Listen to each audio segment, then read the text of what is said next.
Hello, ladies and gentlemen, boys and girls, people of all ages, sexualities, and identities, and welcome back to another Doctor Who review.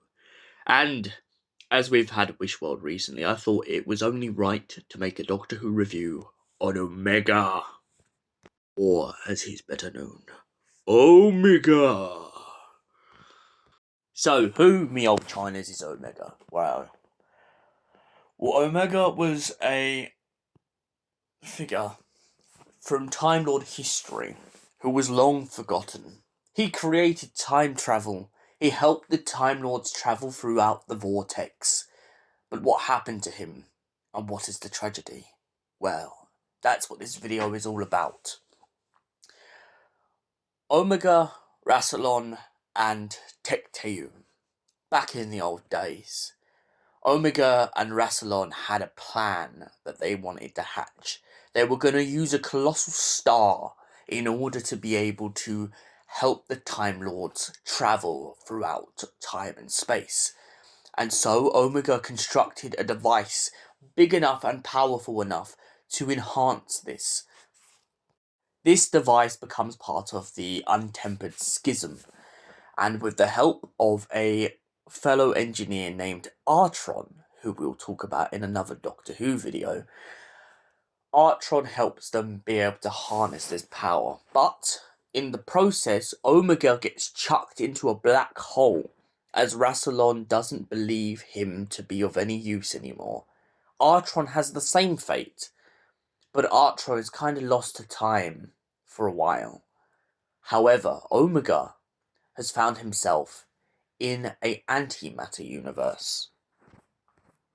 Upon entering this antimatter universe, even though realistically he should have died, he uses his own will and own mental powers to create a whole planet in which he can live and thrive and move forward. But he never forgets what the Time Lords did to him, and that is why he starts his revenge. His first attempt at revenge, of course, is to track down the Doctor and use him as a scapegoat so that he can exit the antimatter universe. But instead of getting one Doctor, instead he gets three. He gets the first Doctor, the second Doctor, and the third. But the first gets caught in a trap, meaning that he's between realities, but to our knowledge he has still gone into the antimatter universe. Whereas the second and third have gone in their physical forms and have been walking around the planet, whereupon they come across Omega. They offer Omega his freedom, as they soon find out that Omega's physical appearance no longer exists. After living in the antimatter universe for so long, it has been consumed, and his will is the only thing keeping him alive.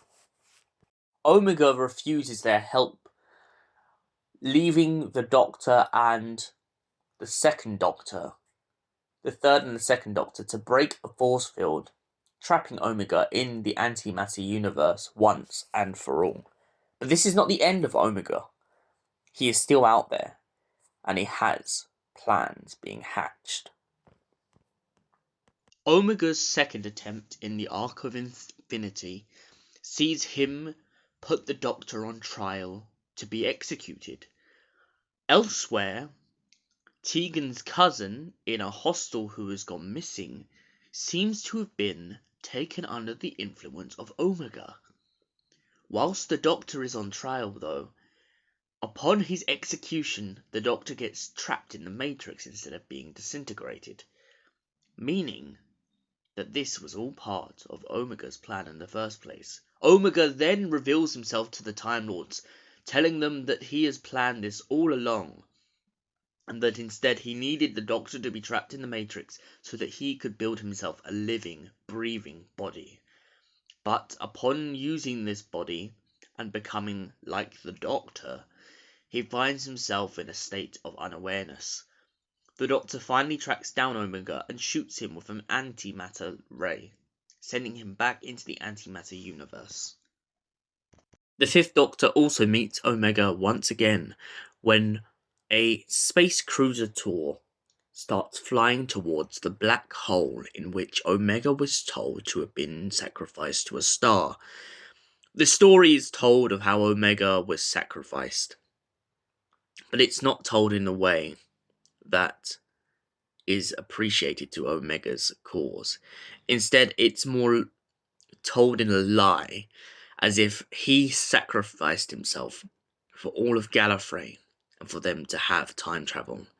Not the other way round, in which the true story of it being the fact that Omega was sacrificed to the star just because Rassilon saw him as no longer useful. The final story, which is another big finish that I can talk about just briefly because I haven't fully listened to it, is Gallifrey Intervention Earth. It seems that the Time Lords are almost at peace, but all of a sudden, an ancient hero from their past decides to come through a split in reality, and Earth's history is beginning to change. Can the Time Lords battle this foe? Can they really defeat Omega? Well, that's a question to be answered in another video. Omega also briefly appears in the story The Timeless Children. So, the Omega stories. What do I give them out of 10? Well, the first one, plain easy sailing on TV. The Three Doctors is a solid 10 out of 10.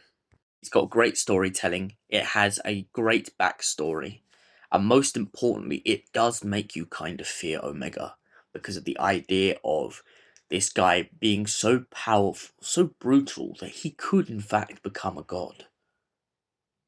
The Arc of Infinity. Now, the Arc of Infinity, personally, isn't my favourite story. I do like some elements of it. I like that we finally get to meet some of Tegan's family and get to know that she's not alone. But Omega themselves in this story, I felt was kind of underwhelming. Although I like the fact that they use Peter Davidson's face and body to become Omega, I feel like that works a little bit better in that story than the kind of bug/creature we get of Omega. And for that reason, I have to give the Arc of Infinity a 8. No, a 7 out of 10. Now, the last one on this list is the big finish story, Omega. What did I think of it? Well, I like that we kind of get Omega pretty much lecturing people on his history, his story, telling people on this cruise exactly what happened. And I like that the Fifth Doctor, although he has to intervene and save the people from Omega, I like that he doesn't sway away from at least accepting what Omega is trying to get across to the people on the Starboard. I like that even the Doctor has to kind of give one of the passengers a bit of a history lesson, and for that reason, I give even Omega from Big Finish a solid 10 out of 10. Thanks everyone for watching. We will see you in the next Doctor Who review. Until then, stay beautiful, stay incredible, stay gorgeous, you gorgeous people, and Allons-y.